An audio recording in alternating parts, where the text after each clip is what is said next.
fii ngeen gi gis nag moom mooy boutique gu Faby Couture nekk fi nga xamante ne mooy cité Batrin ci tali bu bees bi Faby nag tey moom la ñuy accueillir ci suñu plateau spécial mode tabaski mu nar ñu rek wan li nga xamante ne moom lay proposé internetu Dakaractu yi xanaa rek dañuy dugg daal di feggoo ak moom ci émission spéciale mode tabaski bi ñu dugg xool.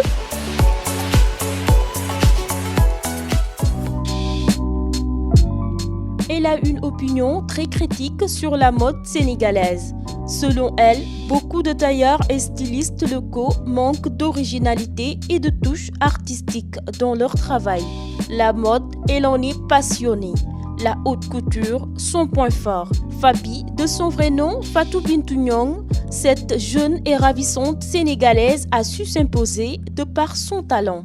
Une des plus jeunes dans le milieu, car ayant adhéré il n'y a pas longtemps, la couturière opte pour les coupes intemporelles et classiques. Rendue visite par l'équipe de Dakaractu dans sa boutique située à la cité Batrin à Ouakam, Faby vous expose sa nouvelle collection à travers l'émission spéciale Mode Tabaski.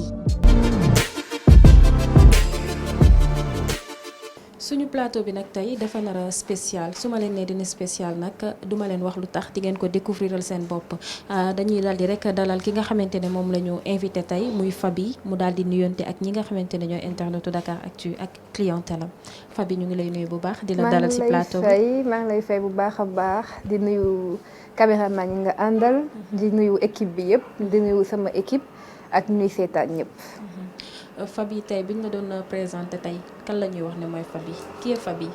Faby elle est connue sous le nom de Faby mais elle s'appelle Fatou Binta Niang nekk couturière bu bees je dirais.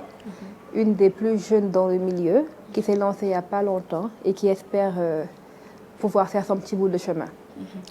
Faby lan lañu mën a wax ne moo ko dugal tey ci milieu mode bi ba nga xamante ne léegi elle se fait connaître.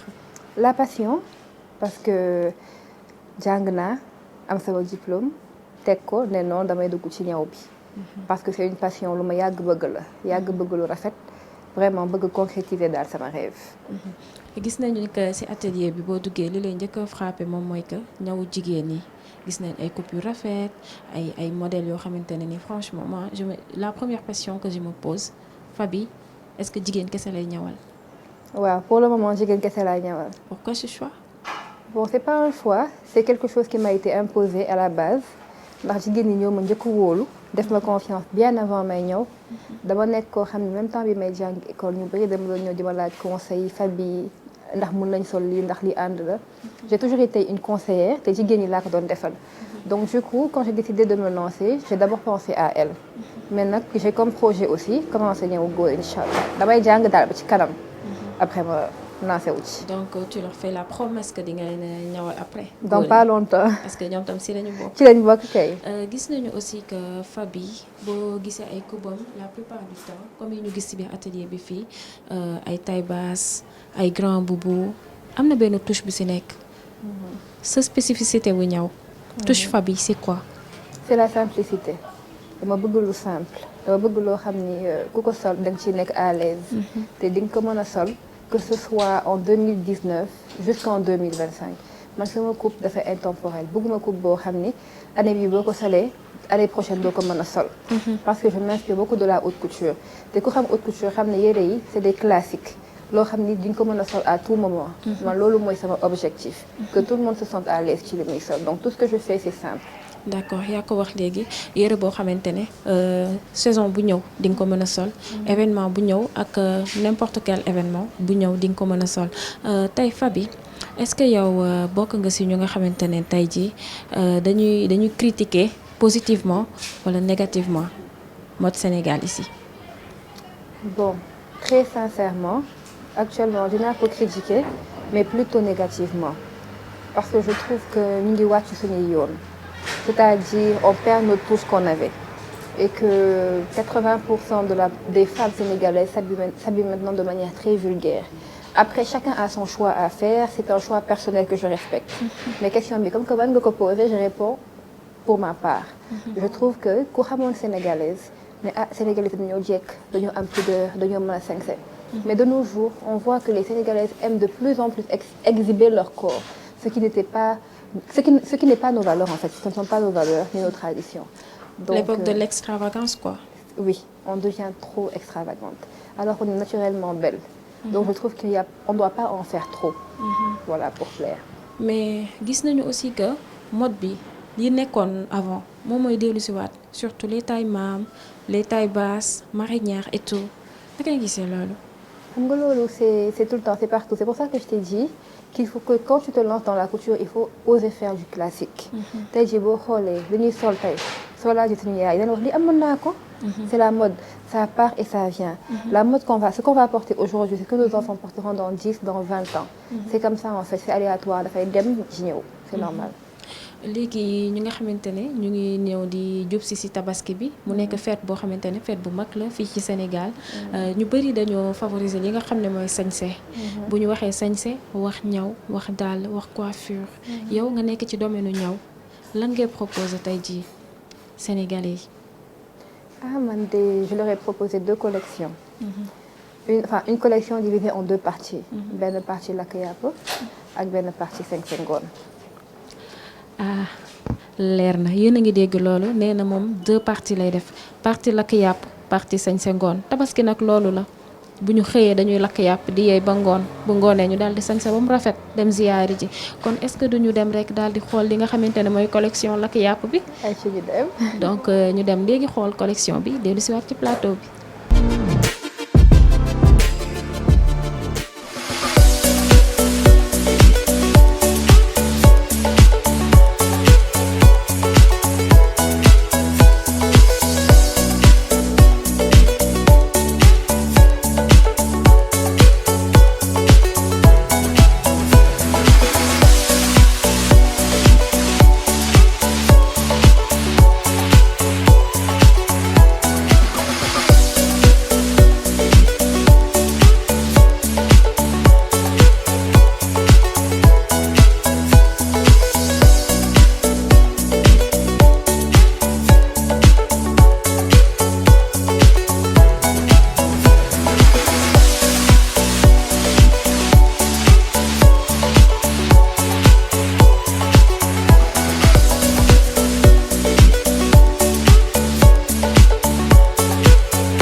Faby lakk bi xam na Faby lii nga ñu wan jéggi na dayoo. dañ ko boyal ba mu sens. déggal loolu. waaw bëgg def lu rafet bëgg ñëpp kontaan. xam nga dafa tàng. vraiment booy lakk da ngay bëgg di def lu rafet. parce que da ngay nekk ak say goro nekk ak say jëkkër. affaire yooyu ak say jëkkër c'est ça bëgg def ba mu baax. du coup nous on a pris des tissus soyeux. neex ci tàngaay bi coupe ko ba mu naay si nga xam ni da nga koy sol manché du gudd du tache.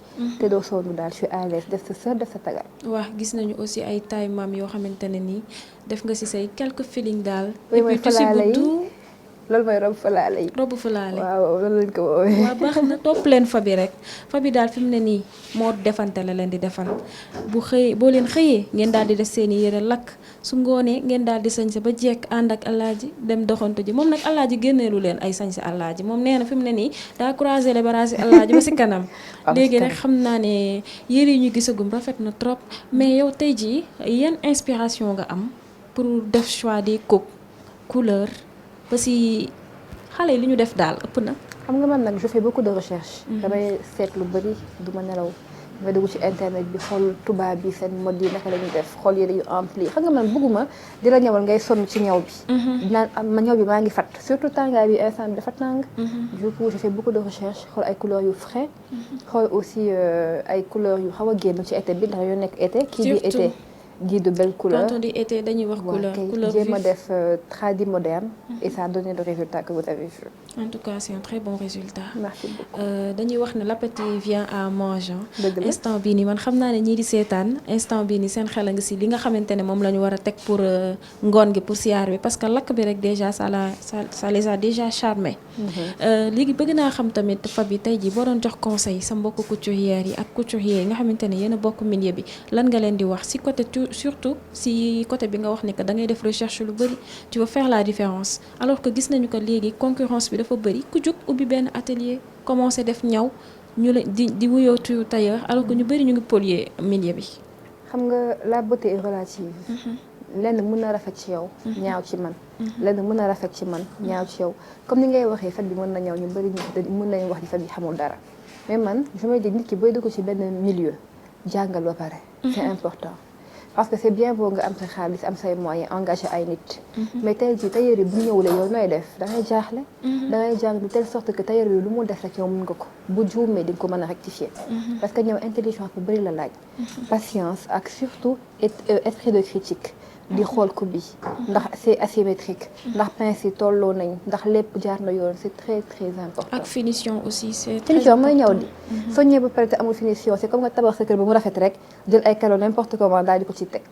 finition mooy ñaw man je tiens énormément à mes finitions boo ñëwee yére bu weex surfiler lu weex boo ñëwee yére bu bleu surfiler lu bleu c'est très important ni muy rafetee ci biti noonu la war a rafetee ci biir. tey jii gis nañu ne que tailleur yu bëri yi nga xamante ne dañu wàlliwaan si biir métier bi.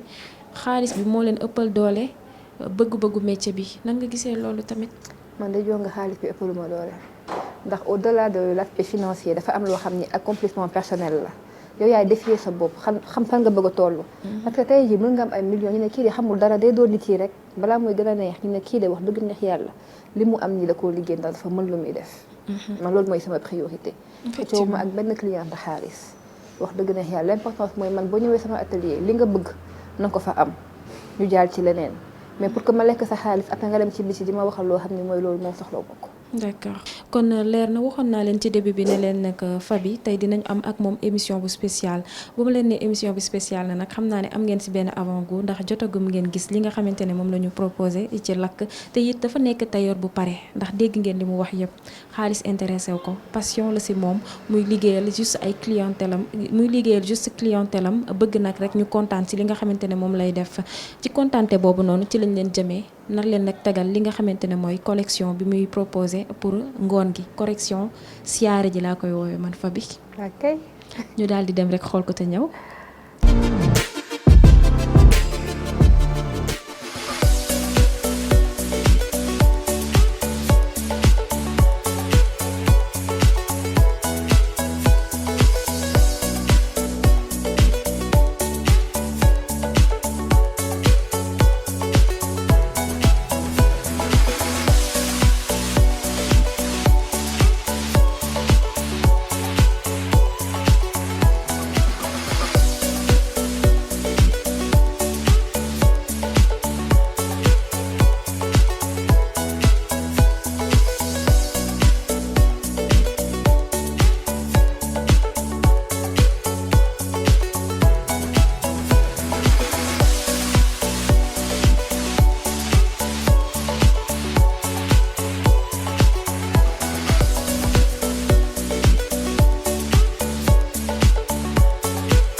voilà collection baa ngi noonu Faby man fi mu nekk nii damay miir. li ma gis ëpp na dafa ëpp lii instant bi maa ngi miir fi mu ne nii. gis nga de vraiment sol nañ li ci couleur li ci coupe li ci ay modèle man instant bii nii teg ci mannequin yi kenn demul ñu des rafet. dañoo rafet dañoo baax. xam li ñuy def bëgg ko. dëgg la ndeysaan en tout cas man je me dis que Faby li ngay def nii tu viens de prouver que li ngay def nii da nga cee nekk loo xamante ne da nga ci sérieuse parce que ute nga ak ñu bëri ñoo xamante ne tey ñu ngi wuyoo tailleur te détermination bi nga xamante ne am nga ko ci amuñu ko ci déjà gis nañu ko ci say modèle yow choisir nga ñi nga xamante ne ñooy lakk jox leen li ñu moom suba ci choisir ñi nga xamante ne ñooy solu ngoon ànd ak seen alaaji tamit jox leen li ñu moom ci ngoon gi te xam nga ne tabaski ñaari partie yooyu lañ ci am bu ñu xëyee defar bu ngoonee ñu defaraat ba mu gën a baax daal di dem siyaare ji wane sañse te dañ ko wax sax nag dégg naa ci hadiis yeeg alxuraan su ma jumulee nee nañu tabaski bu jotee da nga war a sañse ba jekk daal di génn ñëpp war a gis sa sañse ndax feet boobu benn la ci at bi kon tey matal nga ko. kontaan naa c'est vraiment gentil wax dëgg neex yàlla daal sama collection bi su ma traité ci collection comme bi ndax lii laa ci doon xaar mu neex ñëpp gis ci seen bopp. y a eu différents styles y a eu même différents mannequins boo xoolee am na ay mannequins yu taille fine am na ay mannequins yu jong ma ndax bëgg naa ku ci nekk rek gis sa bopp. ci li may ñëw. vraiment. sa collection bi nga def pour ngoon gi. spécificité collection boobu noonu lan moo la inspiré ban modèle moo ci ëpp doole lan nga gën a mettre en valeur. boo gisee nag yére yu ci bëri defuma ci ay manches parce que dama jàpp ni dafa tàng donc mënoo permettre di sol yenn tissu yi ba pare di ñàkk xam nga sañse ba jekk dem sa biir kër famille di ñàkk moom dafa day yàq sañse et surtout j'ai voulu prouver aux femmes qu'elles pouvaient être très simples et chic sans pour autant porter des coupes extravagantes. waaw gis naa ne que amul daamina amul dara en fait coupe dong la. haute couture lañ bëgg a def. ci la ñuy yëngu. loolu lañ bëgg a def. En tout cas, ça m'a émerveillée et j'espère que ñi doon seetaan tamit ça leur a émerveillé lii moom lañ leen indiloon tey ci mode tabaski bi avec Faby ñëw indil leen li nga xamante ne mooy modèle yi nga xamante ne moom ngeen di sol ci suba si muy modèlu lakk moom noonu la ko tuddee ak modèle yi nga xamante ne moom ngeen di sol ngoon ànd ak alaaji ak xale yi dem ziyaare ji ci sa kër goro bu ko defee rek Faby instant bi toj nga fi man dama lay bàyyi rek nga daal di tàggatoo ak ñi nga xamante ne ñoo ngi lay seetaan te wax leen aussi say coordonnées ba nga xam ne dinañu mën a ñëw jës yi nga leen préparé. maa ngi lay remercier yow mi ma tànn ci sa émission remercier ñi nga àndal remercier téléspectateurs u Dakaractu yëpp remercier ñi may liggéeyal vraiment en allant de sama tata Ouli Kiné ak sama tailleur yëpp vraiment di remercier sama rak surtout di remercier sama yaay ndax moo waral lii yëpp wax dëgg neex yàlla lépp daal moom la je suis vraiment très contente et touchée ñun nag ñu ngi cité Batrin booy mel ni que Cheikh Béthio la tali bu bees bi nous sommes joignables au 77 112 47 63 77 112 47 63 am nañ page Facebook Couture by Faby ku bëgg daal woo ñu yónnee ñu WhatsApp ak lépp on est à votre disposition. kon leer na coordonnées yaa ngi noonu it wax na leen fi mu nekk des na ci yéen pour ngeen ñëw daal di indi seeni ñaw mbaa ngeen jël si seeni ñaw nii lañ koy defee ak yéen saay su ne Dakaractu dalaloon ki nga xamante ne mooy Faby ci plateau spécial mode tabaski wam di leen jox dig daje ci yeneen i plateau yu nga xamante ne ñu ngi leen koy dikk ak yeneen i styliste ak yeneen i tailleur yoo xamante ne dinañ leen proposer ñoom tamit seeni collection pour tabaski bi merci.